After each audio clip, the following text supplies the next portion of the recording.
yuxudan çox yüksək bir maraq hissinə ayıldım və əgər sən yuxudan oyanarkən yuxu ilə bağlı maraq hissi, yüksək kədər hissi, həyəcan hissi və ya çox böyük bir sevinç hissi keçirmisənsə və ayılarkən o hisslər hələ də davam edirsə, bu yuxuya mütləq dönüb baxmaq lazımdır deyə bildirmişəm. Və yuxu çox maraqlı gəldiyi üçün bunu öz-özümə analiz etdim və həmçinin də video qarşısında sizlərlə birlikdə analiz etməyi düşündüm. Çünki bugün paylaşacaqlarımı sən də öz yuxularında qarşılaşmısansa və ya qarşılaşacaqsansa belə deyək gələcəkdə müəyyən qədər oradan müəyyən şeylər öyrənə bilərsən deyə düşünürəm. Hansı ki, əslində bizim qulaq asdığımız şeylər bizdə də çox vaxt olan şeylər olur və başqaları bizə bir növ ayna tutur.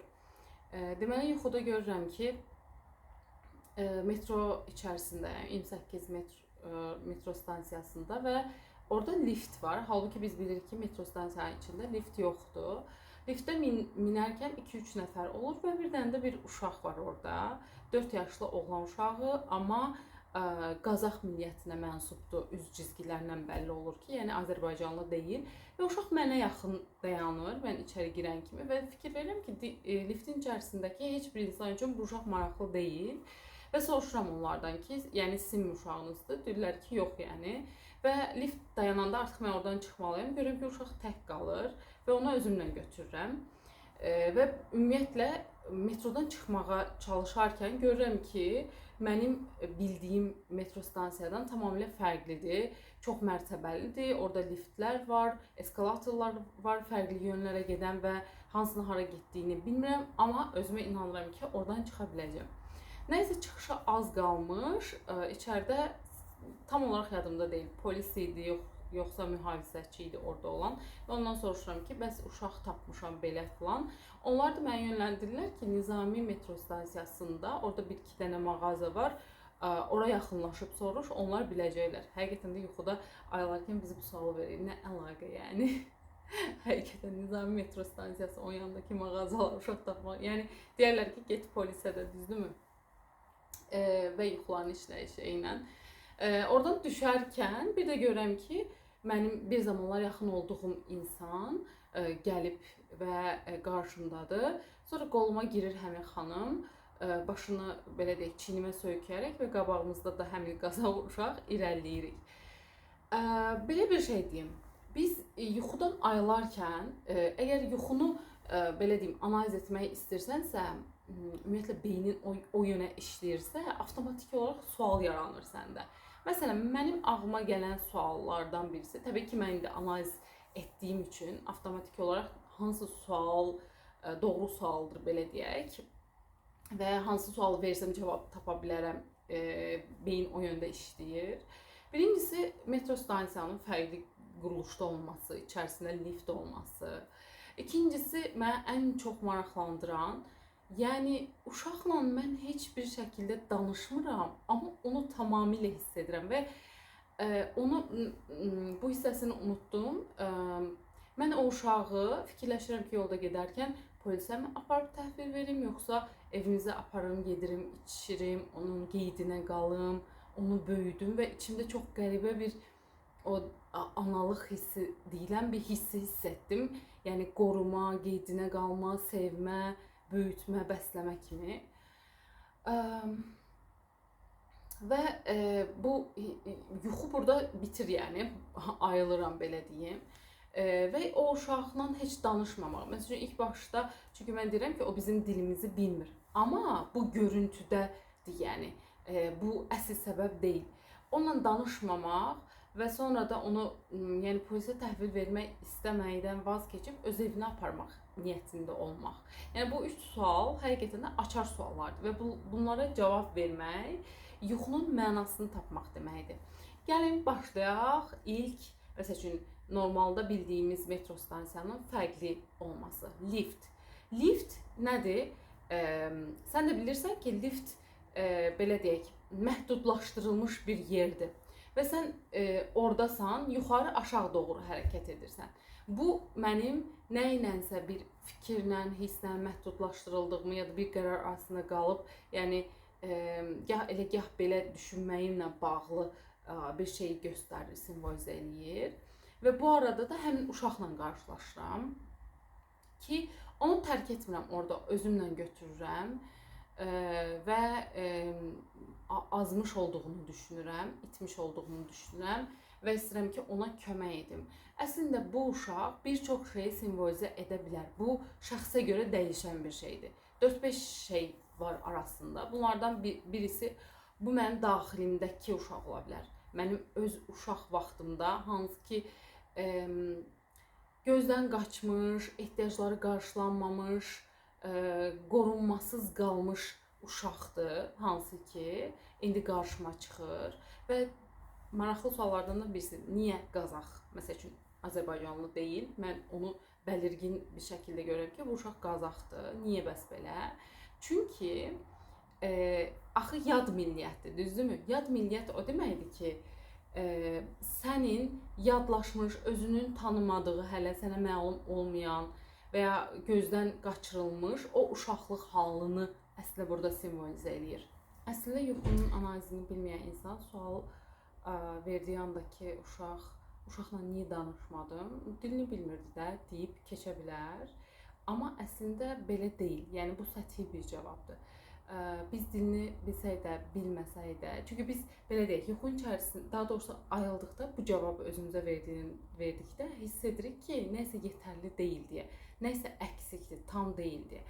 Və baxdığım zaman mən o uşağa qarşı güclü yaxınlıq hiss edirəm və onun da mənə hiss etdiyini bilirəm və sanki sözsüz bir şəkildə onun qorunulmağa, qayğı və sevgiyə ehtiyacı var. Onu da yalnız mən verə bilərəm və buna görə aramızda sözlü belə deyək, kommunikasiyaya ehtiyac belə yoxdur. Əslində bu səbəbdən mən onu danışdırmıram. Amma ilk başda mən bunu tapmağa çalışıram, analiz etməzdən əvvəl. Niyə mən danışmıram görəsən? Yəni analiz elə bir şeydir ki, yəni cavabları sən verirsən. Yəni sualları analist verir sənə və sən cavabları verirsən və bu şəkildə yuxu analiz olunur, yuxu yerinə oturur, dərk edirsən və bu sənin inteqrasiya prosesinə kömək edir. Yəni bütünləşməyinə, daha hər şeyə fərqindəlikli baxmağına, özünü əvvəl olduğundan daha bəlkə güclü, daha tamamlanmış, daha şuurlu şəkildə hiss etməyinə kömək edir. Və sonra hansı ki bu dedim ki bir neçə şeydən birisi ola bilər. Bu uşaq eyni zamanda mənim yaradıcı və intuitiv, həm də həssas bir tərəfim olmuş ola bilər. Onu cəmiyyətə göstərməkdən çəkinirəm və ya qorxuram. Lakin hal-hazırda üzə çıxması onun bir cəmiyyət içərisində və mənim ona sahib çıxmağım, yəni onu kənarlaşdırmamağım, polisə verməməyim.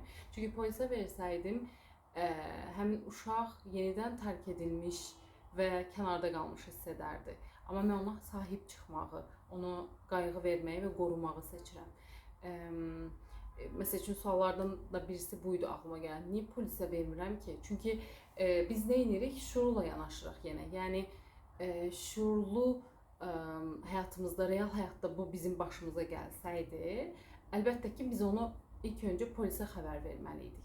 Amma bu yuxudur və yuxuda dediyimiz kimi yuxular simvol dili ilə çalışır. Yəni o səbəbdən də bunu analiz etməyə ehtiyac olur ki, niyə görəsən vermədim, nə demək istəyir, şuuraltıda nə gizlənib burada. Və bunu tapdıqda ki, məsəl üçün bu ola bilər, daha öncə o qədər də göstərmirdim, bəlkə artıq yəni bunu rahat bir şəkildə ifadə ilə göstərə bilirəm. Bu məni yaxşı hiss etdirir, yəni bu məni güvəndə hiss etdirir artıq.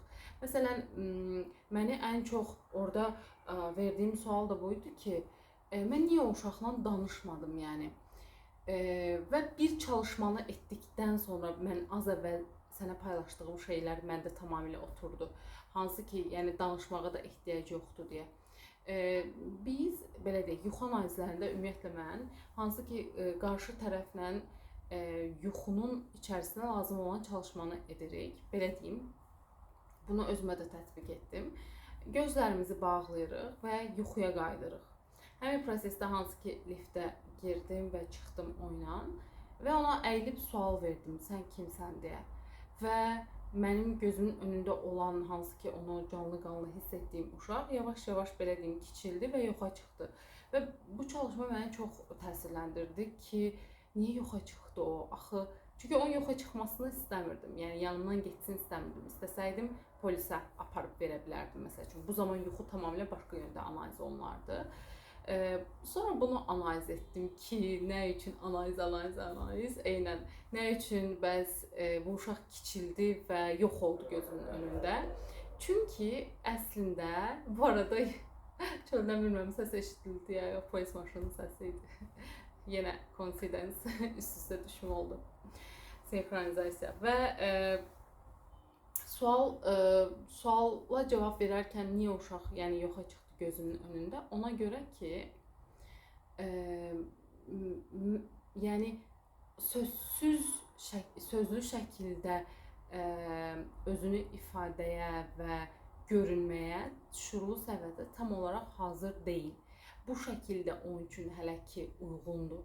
Yəni bu mənim hər hansı bir hissəmdirsə, mənim özümə tam olaraq xəbərdar deyil əslində bu nədir. Mənim onunla mütləq danışmaq istəyim bilirsən hardan qaynaqlanır? Çünki onun nə olduğunu, kim olduğunu, hardan gəldiyini və mənə nə gətirir, nə mesaj vermək istədiyini anlamaq üçün.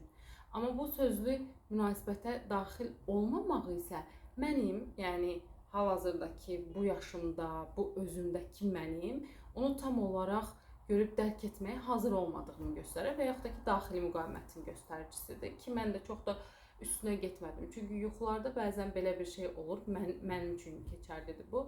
Biraz daha o yuxunu hiss etməyə, yaşamağa 1-2 gün üzərində qalmağa izin verirəm və bu mənə daha yaxşı gəlir.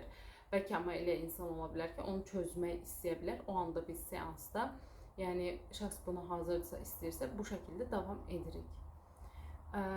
Düşünürəm sənin üçün də maraqlı oldu. Yuxular ümumiyyətlə çox maraqlıdır.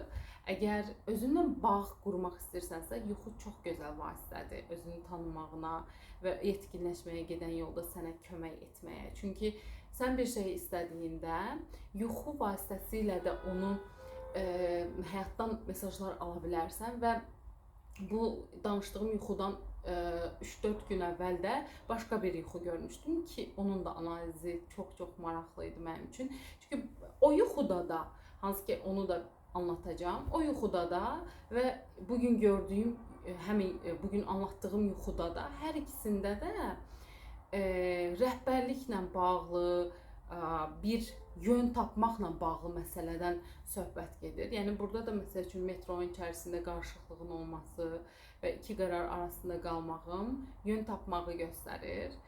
Bunları bilirəm, indi xırdalığına qədər burada izah etməyəcəm. Və yuxular birəbir bizimlə bağlı çox gözəl məlumatları içində saxlayır. Və bu sirrə agah olmaq üçün sən də yuxu analizinə müraciət edə bilərsən. Və gələn yuxu analizlərində yenə də burada görüşmək üzrə. Əgər sənin də bu yuxuda hansısa bir nöqtə daha çox maraqlı gəldisə, hansısa bir nüans sənə beyninə ilişdisə və onu çözmək istəyirsənsə, şərh bölməsinə yaza bilərsən. Mütləq cavablayacağam. Özünə yaxşı bax. Gələn yuxu analizi videosunda görüşmək üzrə. Hələlik.